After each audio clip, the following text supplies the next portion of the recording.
You're scrolling, drifting through the endless static of the algorithm, waiting for the signal to cut through the noise. Consider, if you will, that you just found the frequency. You've just stepped off the timeline of the everyday, into the space where the forgotten history and the hidden truths finally touch down. There's the story you know, and then there's the airspace we're about to enter. Check your coordinates, because you're heading towards the landing point. Welcome back, friends. Today's story, the Inventor. He was a brilliant thinker born in Paris to strict Bavarian parents. From a young age, he had a mind for mechanics and an eye for efficiency, eventually studying engineering in Munich. But unlike many of the titans of the Industrial Revolution who only wanted to build bigger factories, the young engineer was troubled by what he saw.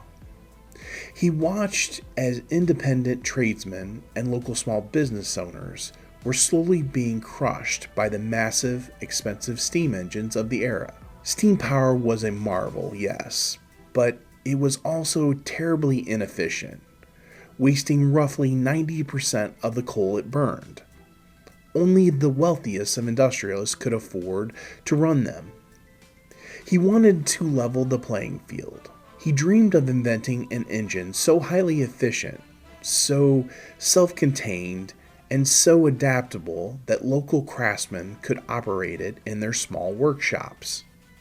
He wanted to give the little guy a fighting chance against the monopolies.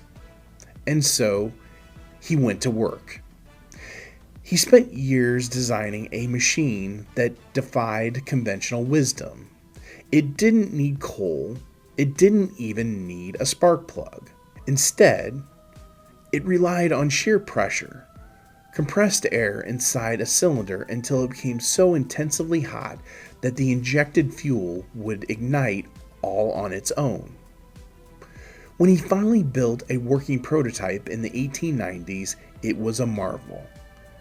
It was twice as efficient as the best steam engines of its day. In fact, one of his early models was famously demonstrating running not on petroleum, but on peanut oil. The world clamored for his invention.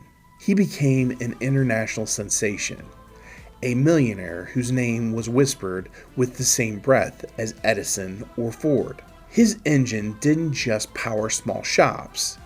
It was soon scaled up to power factories, locomotives, and the ocean liners.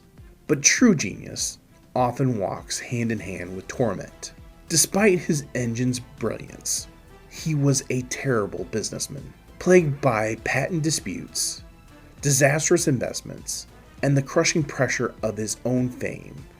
His fortune began to evaporate. He suffered from agonizing headaches and a nervous breakdown. Then came the night of September 29, 1913. He boarded the steamship SS Dresden in Antwerp, Belgium, bound for London. He was scheduled to meet with British manufacturing executives and reportedly the Royal Navy, who were interested in his engine for their new submarines. He had a pleasant dinner with an associate, retired to his cabin around 10 p.m., and asked to be woken up the next morning at 6:15 a.m. When the morning came, the steward knocked on his door. There was no answer. His cabin was empty. His bed had not been slept in. His nightshirt was laid out neatly on his bed, and his watch was left on the nightstand where it could be seen from the bed. A search of the ship revealed only one chilling clue. His overcoat and hat, folded neatly and tucked beneath the rail of the ship's aft deck. 10 days later, the crew of a Dutch boat spotted a body floating in the freezing waters of the North Sea. They retrieved a few personal items from the pockets: a pill case, an ID card, and a pocket knife, and returned the body to the deep.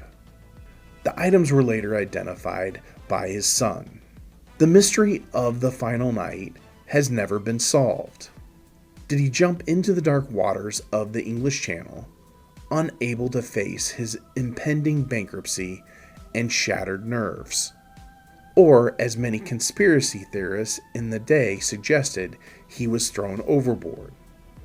After all, his highly efficient engine posed a massive threat to the wealthy coal barons of the world.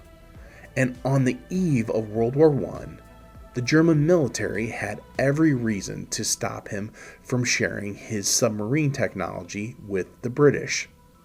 The man who wanted to empower the local craftsmen instead built the machine that drives the entire modern global economy.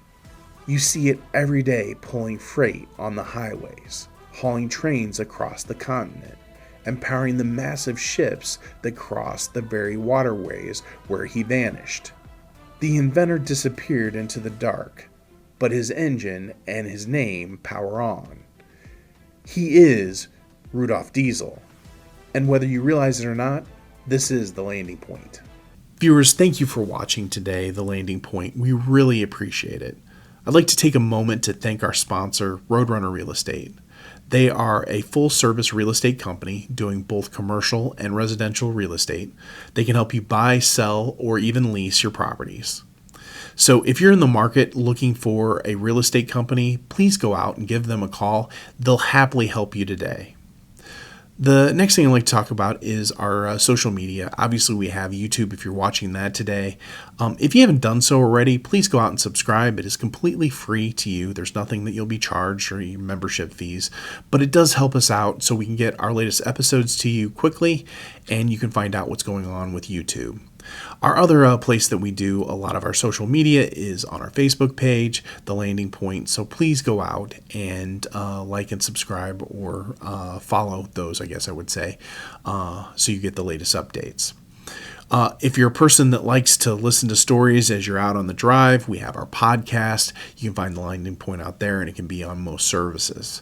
So once again, thank you for watching The Landing Point, and we look forward to see you on our next story.